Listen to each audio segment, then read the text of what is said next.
not-so-sad story of Bowler. Once, a diesel attached to a train couldn't be arsed with the bucketing rain. It went under a hill, vented fumes from its grills, and wouldn't come out again. The diesel's name was Bowler. Well, sort of. His real name was D4711, sometimes D261 when he felt bored, but ever since he visited Sodor and got a bowler hat stuck in his air intake, everyone called him Bowler instead. He hated that. At any rate, his driver argued with him, but he would not move. "The rain will spoil my lovely green paint and red stripes," he said. "Spoil your paint?" spluttered his driver. "That's the worst excuse I've heard in my entire life. And I've come up with a lot in my time. Besides, you don't even have red stripes." "I don't?" gasped Bowler. "In that case, I won't move till it stops raining, and I get red stripes too. And I want my buffers polished, none of that cheap Mr. Sheen rubbish, mind, and with a fresh rag. I've already caught enough horrid germs in this rain." "Anal twat," grumbled his driver. The guard blew his whistle till he had no more breath, and waved his flag till his arms ached. He even threw his flask of tea at him. But Bowler still stayed in the tunnel and blew noxious fumes at him.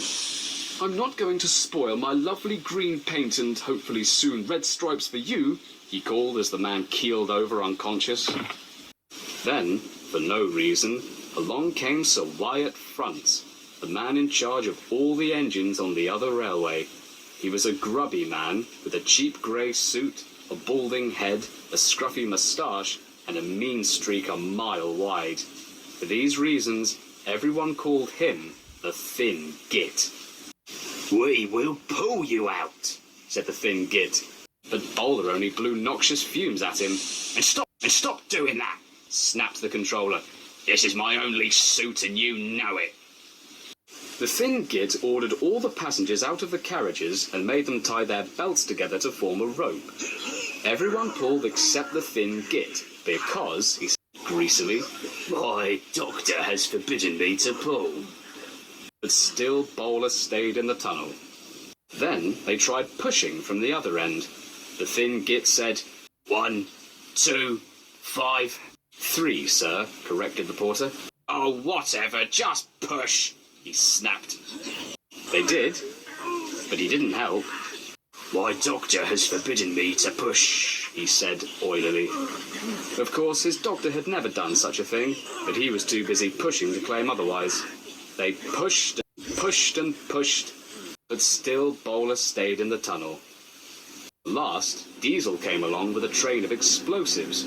He was going to level a local park and turn it into an office block. The guard waved his red flag and stopped him. "Let me guess," sneered the shunter. "Bowler again?" "Fourth time this month," moaned the guard. "I'd say he's a hydrophobe if I didn't know he was such a fussy bastard." Meanwhile, at the other end of the tunnel, everyone argued with Bowler. "Look, it has stopped raining," they said.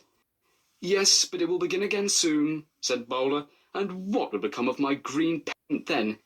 Anyway, you haven't met my other demands, so you can all just take the bus or something foul like that for all I care." At the rear of the train, Diesel was losing what little patience he had and buffered up to the coaches. Diesel pushed and roared and pushed as hard as ever he could. Still Bowler stayed in the tunnel. Eventually, even the Thin Git gave up. "We shall take away your rails," he said, "and leave you here for always and always and always. Traffic inconvenience be damned." He turned to Bowler's driver, who was currently on his mobile phone. "How long until the workmen can get here?" "Hold on," he replied, and listened. About 3 hours." "3 hours?" spluttered the Thin Git. "That's what I get for letting them have breaks." "Sir," Diesel called down the tunnel, "I have an idea." The Thin Git went down and listened to his plan. Bowler waited defiantly. Soon, he could hear the sound of trucks being unloaded and passengers placing things along the tunnel. Eventually, the Thin Git returned to the front of the train. He had a strange box with a plunger under one arm and a wicked grin on his face. "You've had your chance, Bowler," he said. "Now, you've got 5 seconds to get your engine going again, or I blow the whole tunnel sky high." Bowler's eyes popped. You wouldn't dare," he stuttered. "You do cost quite a bundle to maintain, you know," smirked the controller. 5, 4, 3... In an instant, Bowler's motor sprang into life with a deafening roar. The passengers cheered and danced in delight.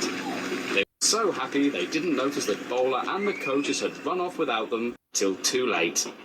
"Oh, bugger!" snapped the Thin Git, and he threw the detonator to the ground. Boom! Everyone could only stand dumbstruck as stone, grit, and earth flew everywhere. As the dust eventually began to settle, the Thin Git marched over to the rubble that was once the tunnel mouth. "This is coming out of your salary," he yelled. Diesel and his driver cringed.